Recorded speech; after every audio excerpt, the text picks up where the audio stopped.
Hello friends, आपका स्वागत है मेरे चैनल पे। तो मेरी आज की ये वीडियो एक Q&A सेशन होने वाला है, जिसमें मैं आपके पूछे हुए सारे क्वेश्चनों के आंसर दूंगा जो आपने मुझसे कमेंट बॉक्स या मेल पे पूछे हैं। और ये ज़्यादातर क्वेश्चन आपके CSR नेट के रिगार्डिंग या एग्ज़ाम के रिगार्डिंग है। तो चलिए, जितना मैं इन एग्ज़ाम के बारे में समझता हूँ या मुझे पता है, तो उनके हिसाब से ही मैं आपके ये आंसर देने की कोशिश करता हूँ। तो देखिए, सबसे पहले तो आपका यही क्वेश्चन आ रहा है कि सर CSR नेट का रिज़ल्ट कब आएगा। तो देखिए, जैसे मैंने आपको ऑलरेडी बता रखा है या कहा हुआ भी है कि आपका CSR नेट का रिज़ल्ट आपका 1 मंथ के अंदर या 1 मंथ तक आता है। तो उस हिसाब से जो आपका CSR नेट का रिज़ल्ट है वो 15 से 20 अक्टूबर के बीच में आ सकता है, और या उससे 1-2 दिन ऊपर या नीचे आप मान लीजिए।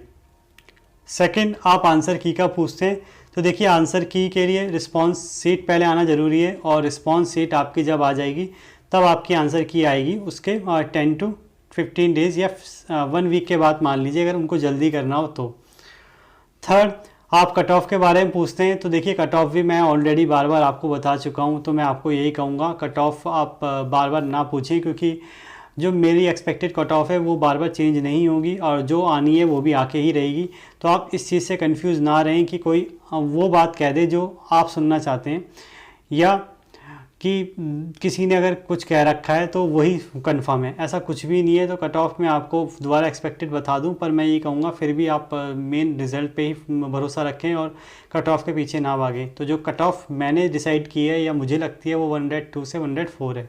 आप ये पूछते हैं सर CSR नेट का नेक्स्ट एग्ज़ाम कब तक होगा या कब उसका नोटिफिकेशन आएगा। तो देखिए, नेक्स्ट एग्ज़ाम जो मुझको लगता है, तो मेरे हिसाब से जो आपका एग्ज़ाम हो वो नेक्स्ट फरवरी में ही जाएगा, क्योंकि आप अक्टूबर तक अगर आपका रिज़ल्ट आता है और फिर फॉर्म आते हैं तो नवंबर दिसंबर आपके फॉर्म भरने में ही निकल जाते हैं। तो उसके बाद जो डेट निकल के आती है वो जनवरी के लास्ट या फरवरी में ही निकल के आती है, अगर आप एक रेगुलर पैटर्न देखें तो। नेक्स्ट क्वेश्चन आप पूछते हैं, सर जो अभी PhD के फॉर्म आ रहे हैं क्या वो आप भर सकते हैं इस बेसिस में कि आपने CSR नेट का रिज़ल्ट आपका पेंडिंग है। तो देखिए, मैं आपको कहूँगा आप इस बेसिस में फॉर्म नहीं भर सकते हैं। फॉर्म आप तभी भर सकते हैं जब आपका CSR नेट का रिज़ल्ट आ जाएगा और आप उसमें क्वालिफाई होंगे तब। इस बेसिस में फॉर्म नहीं भरे जाएंगे। तो यानी आप जो फॉर्म भर सकते हैं वो जनवरी में जो फॉर्म आएंगे वो भर सकते हैं जुलाई के सेशन के लिए। पर हाँ, अगर आपका रिज़ल्ट बहुत जल्दी आ जाता है और कुछ एग्ज़ाम्स कुछ फॉर्म्स हैं जो रिज़ल्ट के बाद खुलते हैं या उनकी डेट्स लास्ट डेट रिज़ल्ट के बाद भी है, तो आप उन्हें ज़रूर भर सकते हैं और अपना आप PhD में एडमिशन जनवरी के सेशन में ही। नेक्स्ट पॉइंट आप ये पूछते हैं कि सर क्या CSR नेट का पेपर दोबारा होगा, मतलब जो भी आपको प्रॉब्लम्स देखने को मिली थी आपके कंप्यूटर में सिस्टम पे और जो भी दिक्कतें सेंटेंस में देखने को मिली थी, तो क्या उससे एग्ज़ाम दोबारा होगा।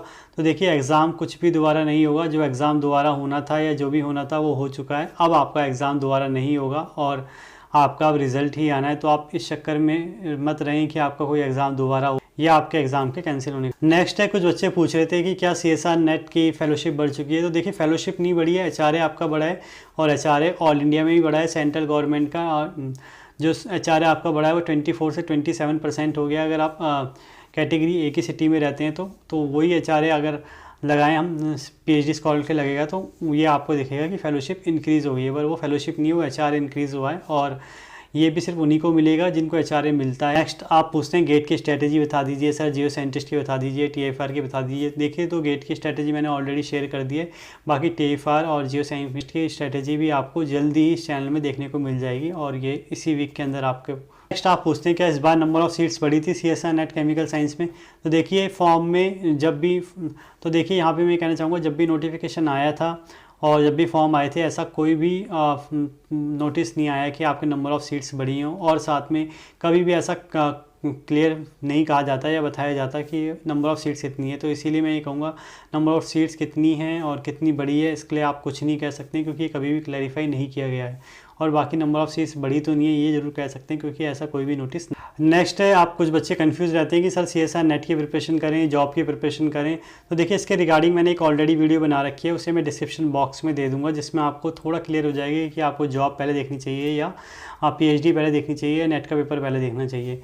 बाकी यहाँ पे अगर मैं एक शॉर्ट फॉर्म में बताऊँ तो मैं यही कहूँगा, अगर देखिए आपकी प्रायोरिटी जॉब करना ही है या नेट से आपको PhD नहीं करनी है, सिर्फ आपको नेट निकालना है, तो मैं आपको कहूँगा आप जॉब को ही बार बार प्रेफर करें, क्योंकि नेट आप बाद में भी निकाल सकते हैं। और अगर आपकी प्रायोरिटी पीएचडी करना है, आप ऑलरेडी 1-2 बार नेट का दे भी चुके हैं या आप प्रिपेयर कर चुके हैं एक बार भी, तो मैं आपको कहूँगा आप पीएचडी के लिए ही प्रिपेयर करें, क्योंकि आपके निकलने के भी ज़्यादा चांसेस हैं। और आपका सीएसआर नेट का जो पेपर है वो अगर ज़्यादा खिंचके भी हुआ तो 6 मंथ में हो ही जाएगा और रिज़ल्ट आके आपका एडमिशन हो जाएगा। पर जॉब का ऐसा है कि अगर इस बार नहीं निकली तो अगली बार 1 साल बाद आए या नहीं भी आए, क्योंकि गवर्नमेंट जॉब में ऐसा ही है। और पोस्टिंग लगते लगते कितना टाइम लग जाए उसका कुछ नहीं पता है। तो अगर आपको पीएचडी करनी है, अपना सपना पूरा करना है, तो हाँ आप पीएचडी कर सकते हैं। बाकी इसके बावजूद तो अब आई थिंक मैंने आपके सारे डाउट क्लियर कर दिए, जो भी आपने मुझसे कमेंट बॉक्स में पूछे थे या मेल पे पूछे थे। बाकी इसके बाद भी अगर आपका कोई डाउट हो या कुछ भी आपको मुझे मेल कर सकते हैं। और आगे भी ऐसी इस चैनल से जुड़े रहने के लिए इस चैनल को सब्सक्राइब करें, वीडियो को लाइक करें और शेयर करें। Thank you.